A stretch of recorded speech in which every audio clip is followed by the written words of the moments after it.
Henri Sahar, bonjour. Bonjour. Merci d'être avec nous ce matin sur Radio Judaïka. Alors, ce matin, on lisait dans la presse israélienne Or que l'Iran et le Yémen ciblaient délibérément des zones civiles en Israël, que c'était leur stratégie, alors qu'Israël cible des cibles militaires et nucléaires. Bien sûr, Israël est en train de mener la guerre du monde occidental. Il faut le dire.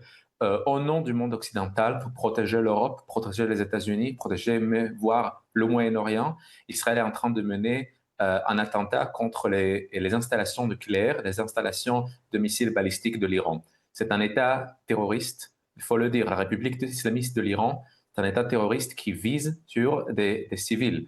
Ici en Israël, hier soir, il faut le dire, je suis ici près de Tel Aviv, on est passé pas mal de temps à l'abri hier soir, un missile a frappé un bâtiment résidentiel à Bat pas très loin d'où je me trouve, avec au moins 10 personnes tuées par le régime iranien et des centaines qui ont été blessées. Une partie du bâtiment s'est écroulée à cause du fait que voilà, il s'agissait d'un missile balistique avec quelques centaines de kilogrammes d'explosifs. Alors tout ça, ça nous incombe aussi à Tamara, une ville arabe dans le nord d'Israël où une fille a été tuée malheureusement avec des dizaines de blessés. À Jérusalem, un bâtiment de 2 étages a été dédommagé, ainsi que des gratte-ciels à Tel Aviv qui ont été impactés par les missiles et à Rehovot.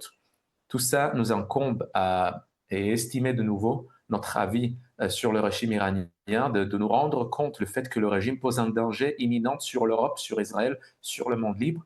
Et voici, Israël mène un attentat que très franchement personne ne pensait possible au nom du monde occidental. Alors justement, pour parler du monde occidental, Henri Sahar, on a tout de même l'impression qu'il y a un soutien international à cette opération d'Israël.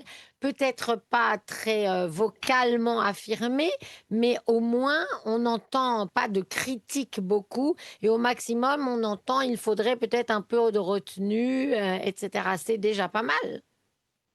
C'est déjà pas mal. On voit même le président français, Emmanuel Macron, qui dit qu'il serait prêt de défendre Israël. Ça, c'est déjà encourageant. On voit bien que les États-Unis, même si Donald Trump lui-même ne veut pas intervenir en ce moment, mais il dit qu'il voilà, il soutient le droit d'Israël de se défendre. Euh, on entend des voix comme Keir Starmer, le Premier ministre du Royaume-Uni, qui dit que voilà, il faut mener à une désescalade et voici les deux parties, etc., etc., tout le champ qu'on est utilisé d'entendre. Mais en gros, vous avez raison, le monde est à côté d'Israël. C'est encourageant. Et j'aurais dit que le monde entier, même si on a dit que voilà, il y avait un accord avec l'Iran qui a pu empêcher de l'Iran de se doter de l'arme nucléaire, on voit clairement aujourd'hui que ce n'était pas le cas, que l'Iran, c'était la course au nucléaire en Iran.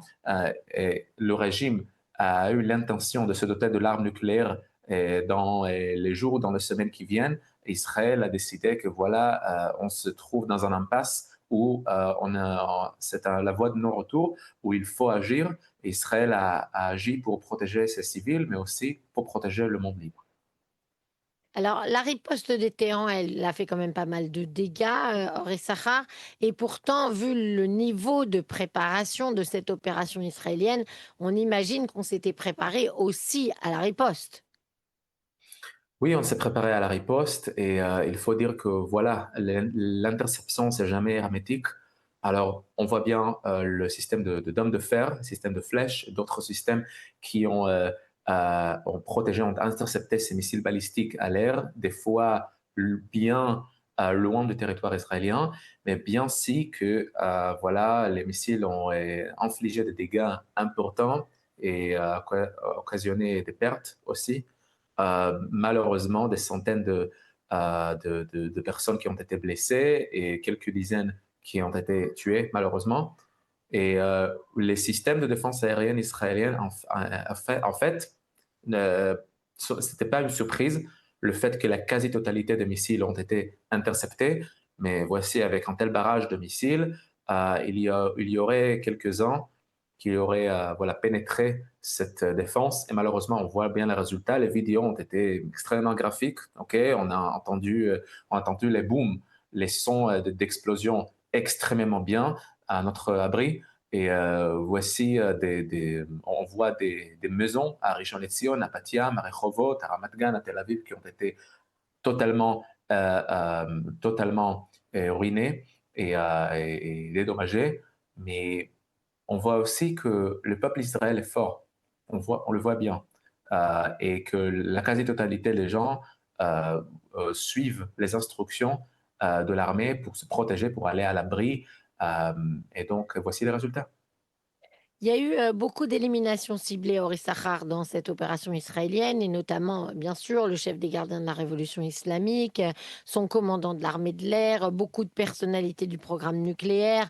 Récemment, donc encore aujourd'hui, une personnalité de l'intelligence artificielle et de la haute technologie en Iran. C'est important ça aussi, ces éliminations ciblées pour, si j'ose dire, couper, les attaques, iraniennes. Il faut couper, ces chefs? Il faut couper la connaissance. Voilà. Alors, ce sont étaient des personnes qui ont été des personnes clés selon l'armée. Ce sont des personnes clés en ce qui concerne l'industrie de l'industrie nucléaire de l'Iran.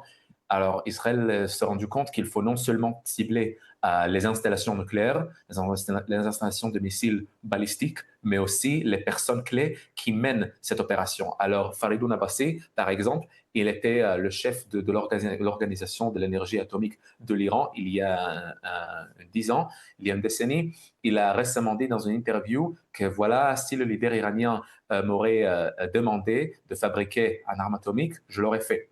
Alors, voici quelques déclarations en communiqué public qui n'ont été pas très bien développées ou évoluées, mais on voit aussi les autres scientifiques, scientistes, de personnes de sciences partout à Téhéran et ailleurs en Iran qui ont été ciblés par Israël pour la prochaine fois de l'histoire qu'on l'a avoué. C'est-à-dire dans le passé, s'il y avait des personnes clés de l'industrie nucléaire de l'Iran qui ont été ciblées, Israël n'a jamais pris de responsabilité sur ces éliminations ciblées.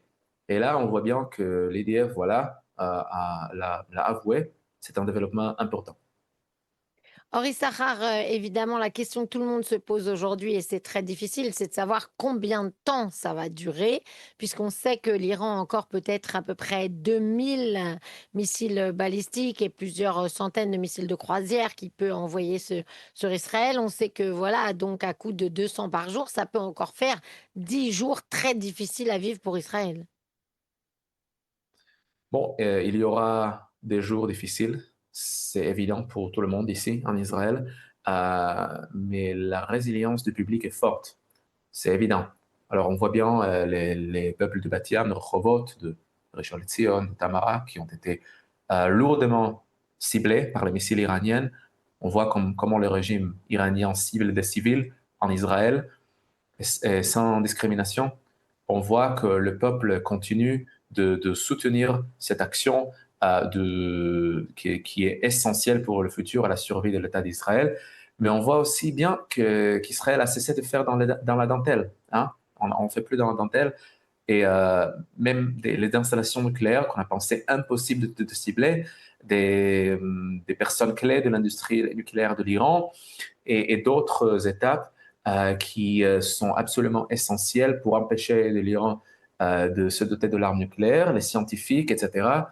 Tout cela nous incombe de repenser notre assumption, j'aurais dit, réimaginer à la façon de laquelle on pense les capacités d'Israël et retourner l'Iran au centre de la discussion et se rendre compte que depuis le 7 octobre jusqu'à maintenant, c'était l'Iran qui était derrière tous les attentats aux alentours d'Israël, à 360 degrés, que ce soit de la bande de Gaza, du Liban, du Yémen, les Houthis, les milices en Syrie et en Irak, et bien sûr l'Iran lui-même. Tout ça nous incombe de repenser la façon de laquelle on pense de le Moyen-Orient, comprendre que c'est l'Iran qui est derrière la quasi-totalité du terrorisme dans le Moyen-Orient.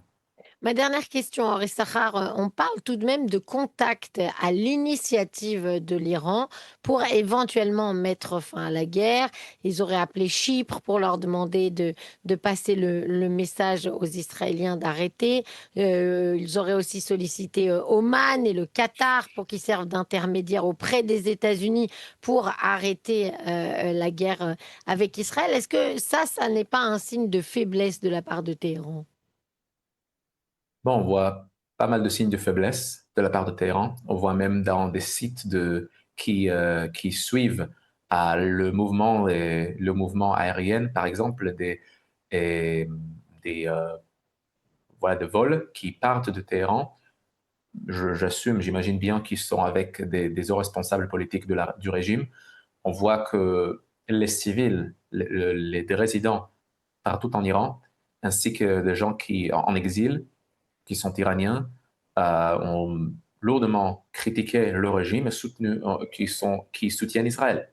Et c'est absolument remarquable. Je sais qu'en Belgique, en France, il y a une diaspora qui est significative, une diaspora importante des Iraniens qui sont en exil.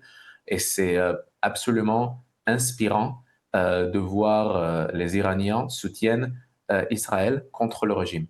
Et voici un signe qu'il s'agit d'une action d'Israël au nom du monde libre contre le régime, le programme nucléaire, le programme de missiles balistiques pour peut-être libérer l'Iran de ce régime oppressant, mais c'est à eux à décider. C'est-à-dire, il est clair maintenant qu'il y a un dénominateur commun entre Israël et le peuple iranien et contre le régime.